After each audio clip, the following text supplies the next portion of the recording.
as I mentioned, I'm having you read Plato's Republic, but specifically, I don't want you to read the whole thing. Right? Plato's Republic is a very, very big and very involved piece of literature. But I only want you to read this one particular section, the allegory of the cave. I'm going to kind of summarize to a certain extent what's going on in Plato's Republic. So, in the Republic, Plato supposes that if, like we just said, a perfect ideal form of everything in the physical world exists out there in the realm of the forms, then it stands to reason that there must be an ideal form of government. So Plato develops what he considers to be the closest possible version of that perfect government that we can have here in the physical world, because we can't have that perfect one. That's not possible. But this he thinks at least gets us as close as we possibly can be. It's going to be the best version of a government that we can have here on in the physical world. He calls this near perfect government the Republic.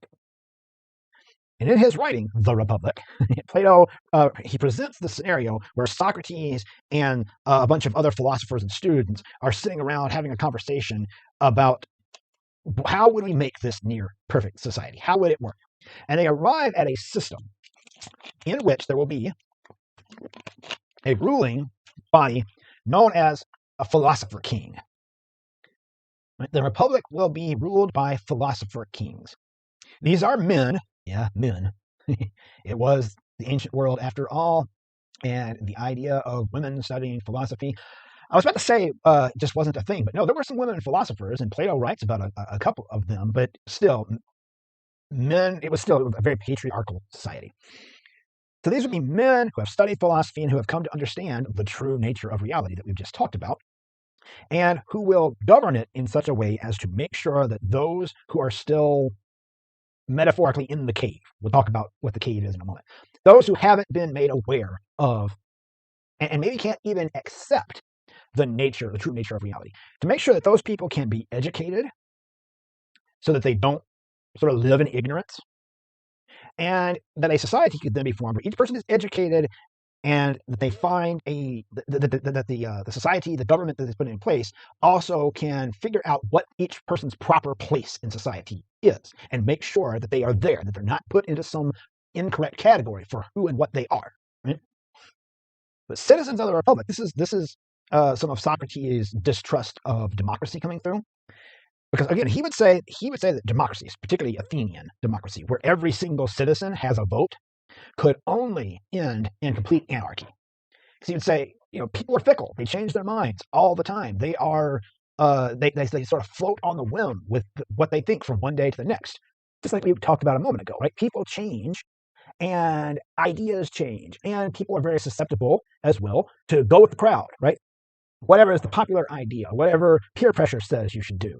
And he would say, if you have all those people casting votes on what should be done with the society or with the government, that it eventually will just devolve into anarchy. Because he would say a government can't withstand that. There's constantly flitting back and forth between ideas, right? Where one generation decides that we should be governed this way, and then a new generation comes along, changes their mind, and now we're being governed this way. So he says, instead, the power of the people who are governed should be to vote on one thing, only one thing. They will vote on which of the philosophers will be that philosopher king. After that, their responsibility in this government is gone. And after that vote has been made, after that philosopher king has been put on the throne, so to speak, that philosopher king is going to make all the decisions within the limitations of what Socrates and his cohorts come up with, that would sort of be built into a constitution of sorts, right? It would say what the philosopher king's powers are, what he is not to exceed. But he would be making all the decisions, not the people. He would be the one who'd be setting up the kinds of education that the people would get. He would be the ones who would he would be the one to set up panels, if you will, to choose who should be on athletic tracks, who should be on scientific tracks, who should be the manual laborers of society. And it would be based on certain things that philosopher king is supposed to be observing, with again the end goal being as close to a perfect society, as close to that perfect form of a government, of a society, as is possible here on this physical plane. And so, to help illustrate this, Plato comes up with an allegory that has fascinated people ever since.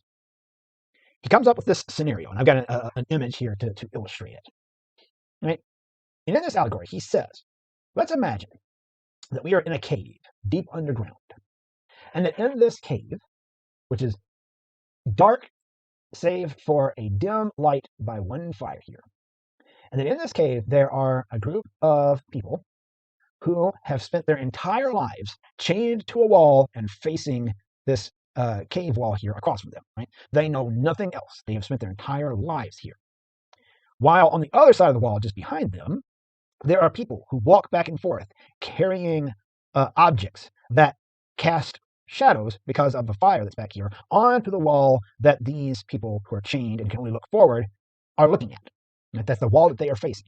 They walk back and forth, they make sounds, and all that stuff sort of bounces off the wall as well. So Plato says, now, imagine for those people who've never known anything else, wouldn't those people look at those shadows on the wall and believe that that was reality? It's all they know. Why wouldn't they think that? And wouldn't they, looking at those shadows, point to them and discuss them, maybe even in intellectual terms, and consider themselves clever as they talk about a horse, a bird, a vase, whatever, right?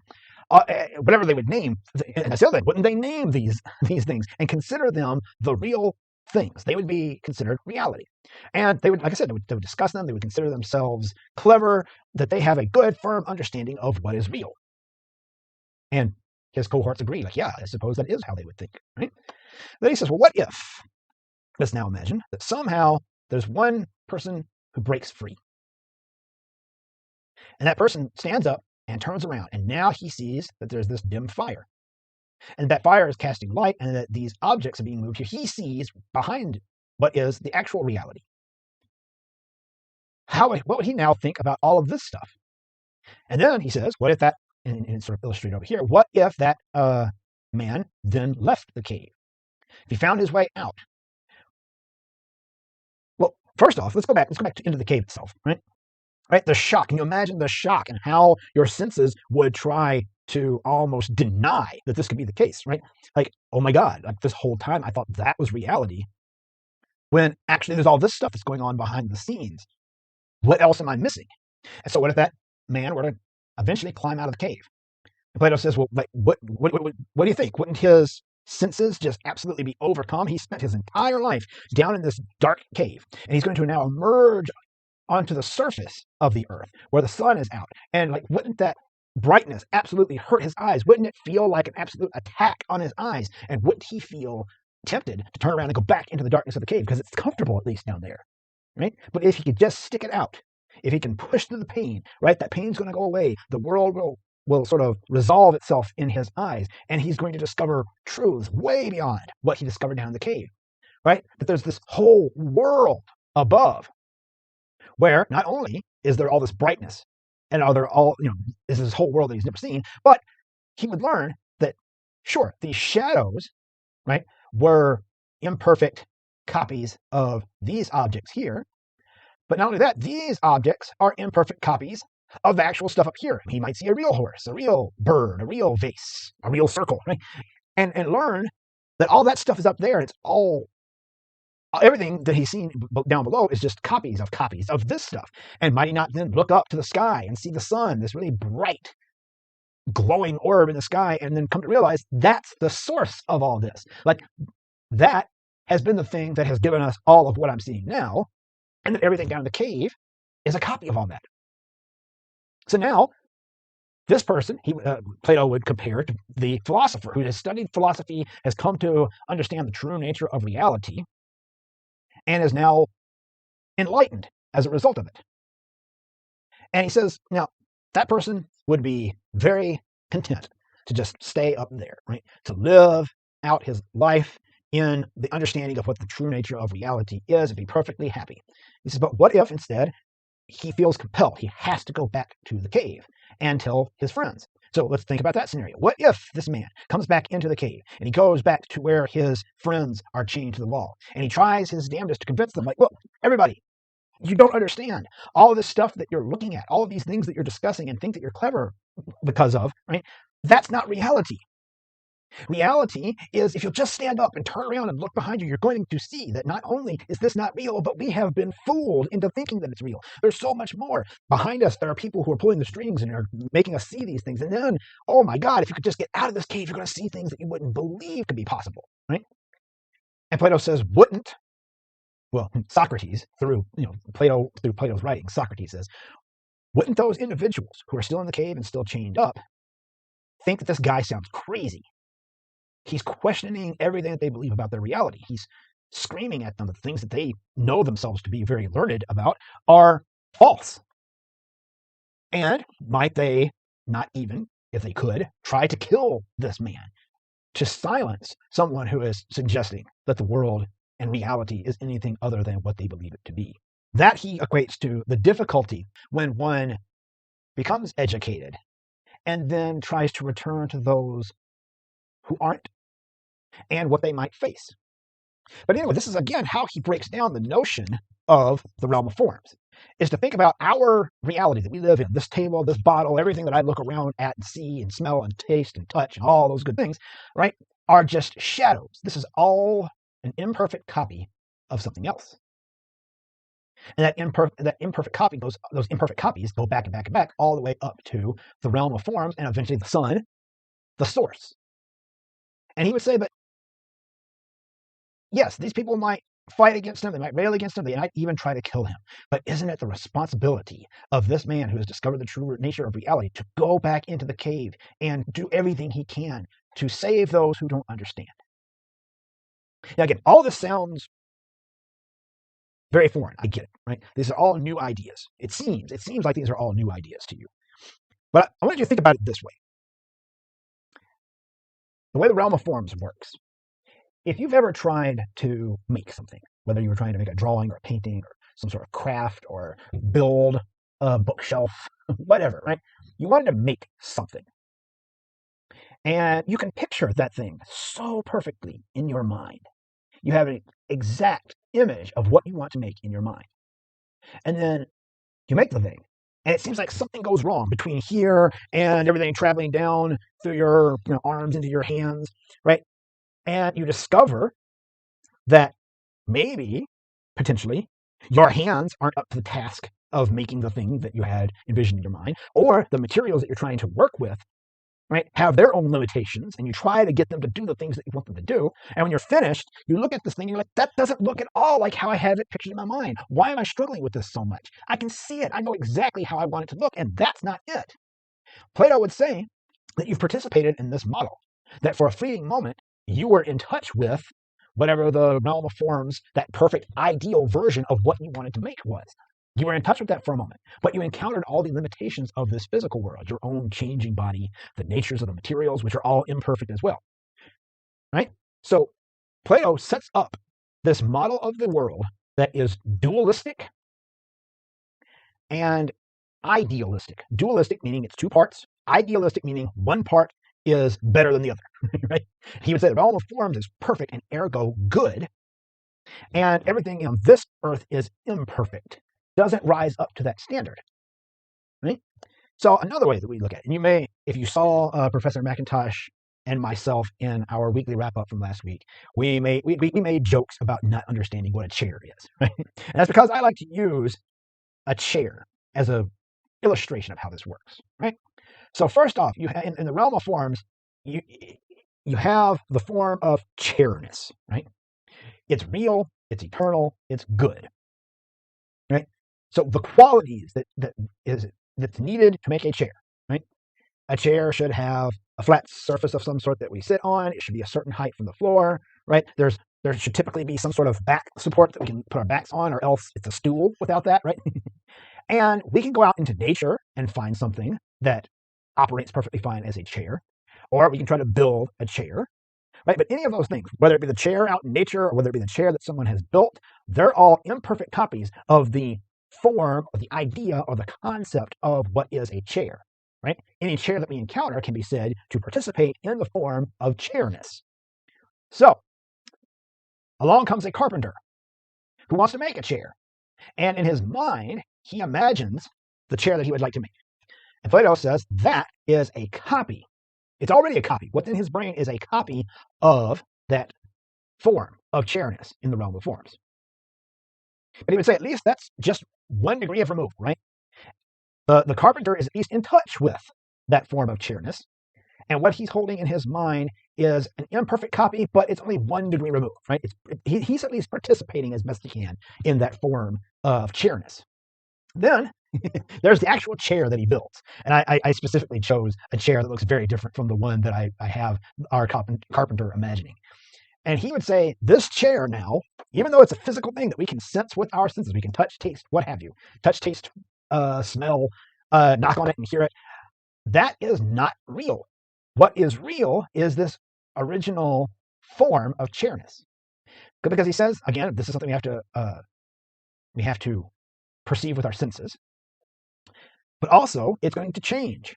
Right? The chair looks like that now, and on top of it, it doesn't look like exactly the way that the carpenter wanted it to look. Again, he may have found, he or she, I keep saying he because Plato uses he a lot. They, the carpenter in this case, could have found that their hands weren't quite skilled enough. They may have found that the materials didn't bend to their whims the way that they would like it to. But also that chair is going to change. It exists in the world now. And so as such, it's going to be weathered. It's going to get used, and gravity is going to have its effects on it. The wood is going to degrade over time. And eventually this chair won't look like this anymore. And eventually, eons from now, this chair will no longer exist. Right? And so he would say this, as I said, is not real because it is a copy of the actual reality of that form of chairness. Right? Let me move myself over here, because this is one of the things I love about Plato. Then Plato says, all right, this isn't reality. No, and in fact, we're being fooled by it. But at least the carpenter who made it was trying to be in touch with and was participating in that form of chairness. He says, now what happens if an artist comes along and paints a representation of that chair? He would say, not only is this not real, it is false. Right? It is tricking you into seeing something that isn't actually there, actively tricking you into it.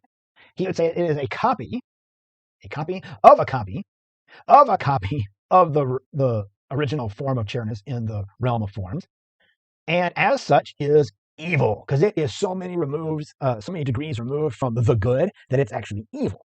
Why evil? Well, he says the artist who made this thing, right? This artist who painted this chair didn't have to think about the same kinds of things that this carpenter did, right? This carpenter had to think about this chair that he or she or they had in their minds, which was connected to that original form of chair, but had to think about, like, how does this work? How do I make this work for a human being to sit on, for a human to use it? Once I'm finished with it, it still needs to be something that another person would look at and call a chair and can use as a chair, right? That carpenter is at least participating in something that, although not real, is still good. But the artist didn't have to think about any of that. The artist looked at the thing that the carpenter did and then mimicked it and then put it out there for the world in such a way that he would say, if I go back, that the artist is now implicit in this deception. The artist is now one of these people right here, right? Implicit in on the deception of the people who are living in this reality, which I find so interesting. As an artist myself, this is one of the things that amuses me so much about Plato. And so Plato and his cohorts, in talking about this is not included in the allegory of the cave, by the way. This is something that he talks about in another portion of the Republic. Socrates and his students and other philosophers that he's talking with decide that because artists are tricksters, they're fooling people into believing things that are not true, that in the Republic, he's going to just kick all of the artists out. All of the artists get exiled from the Republic so that none of them are there to fool all of the people that they're trying to educate to understand the true nature of reality without getting confused by the artists or the actors or the playwrights. All of these people who are creating things that are not real within a perceived world that also isn't real. But then he says this. He's like, but let's do this. We'll set up a panel of people who will, in the case of an artist who would like to get back into the Republic, that artist will stand before this panel of judges. And if that artist can make a good case that they've learned their lesson, and if they're allowed back into the Republic, they will only use their art to further advance the agendas of the Republic, then the panel can vote and decide to let that artist back in. That's a very, very early form of censorship. But again, all of this comes to a point that I find particularly interesting, and it's why I enjoy Plato and why I get excited when talking about Plato, is that I'm not 100% certain that Plato isn't just absolutely trolling us. I'm not sure how much of what Plato has said he actually believes. And why do I say that? Well, again, as I've just explained, all of Plato's writings are done in the form of dialogues, where he is creating a scenario which more than likely did not actually happen. It's very unlikely that Socrates had all of these conversations with all of these different people as Plato writes them. And even if he did, it's doubtful that every single word, it's not like Plato was like sitting around writing down everything that Socrates ever said to anyone and writing down and scribing the conversations that he had with people. So at the very least, even if all these conversations actually did happen, Plato's having to make up some of it, right? He can't remember every single word that was said. Plus, he needs to make it into something that makes narrative sense as well. And like I said, when you look at them, they read very much like the script for a play. And all of that makes Plato an artist who is creating something that is written to look like a conversation, but is not a conversation because it's a piece of paper. So it's a copy of a copy of a copy of a copy, right? So he's just as guilty of it. And lest we forget, Socrates himself, for everything that he was talking about, got kicked, well, was at least offered the opportunity to be exiled from Athens as opposed to dying. So this is just me. You may not find this necessarily in any of the materials that you might read within the Via Antiqua textbook. But from my thoughts, I pick up on a lot of intentional irony in Plato's work. I think at the very least, Plato may be trolling us a little bit about this whole notion of things. Whether he believes in it as stringently as he has Socrates speaking it, I'm doubtful. And as a result, I think the main goal is just to get people to think about things, question things. Don't just accept everything at face value. And if that's true, if Plato this whole time has been trolling us and set up a bunch of stuff that he himself might not even believe in, then I find it equally funny that we have now thousands of years since his death that Western philosophers have been either arguing with Plato, trying to prove him wrong, or defending Plato, trying to prove him right, or eventually philosophers start arguing with each other, saying, well, you're still hanging on to a little bit of Plato's ideas, but I have completely broken away from him. And then another philosopher comes along and says, nope, you're still hanging on to a little bit of Plato's ideas. And then other later philosophers coming along and saying, well, let's don't completely throw out Plato's ideas. Maybe there's something there. And this conversation that's been going on for 2,000 years of everyone taking what he wrote so seriously. I love the idea that it could all just be him trolling us. And so I present a few memes here that I think tie it all up nicely. First off, there's this one here. Socrates seeing some random Athenian just minding his own business. Or, I gotta click back on this. This one here. Hey, Socrates, you might want to stop asking all these difficult questions. You're pissing off a lot of Athenians. Socrates. No, I don't think I will. And this knows all the answers, asks only questions. This one, we all worship the forms down here. And then, we're going to pave over that. And then, if indeed Plato is kind of trolling us, then I particularly like this one here. It's like Plato realizing that people still trust him when he is even unsure if he is a reality or just a representation of a form. Are they sure? Because I ain't. All right. Take care. Watch the rest of read and watch the rest of the materials from Professor McIntosh on the Greek philosophers following Socrates and Plato. All right, take care. I'll see you next week. Bye.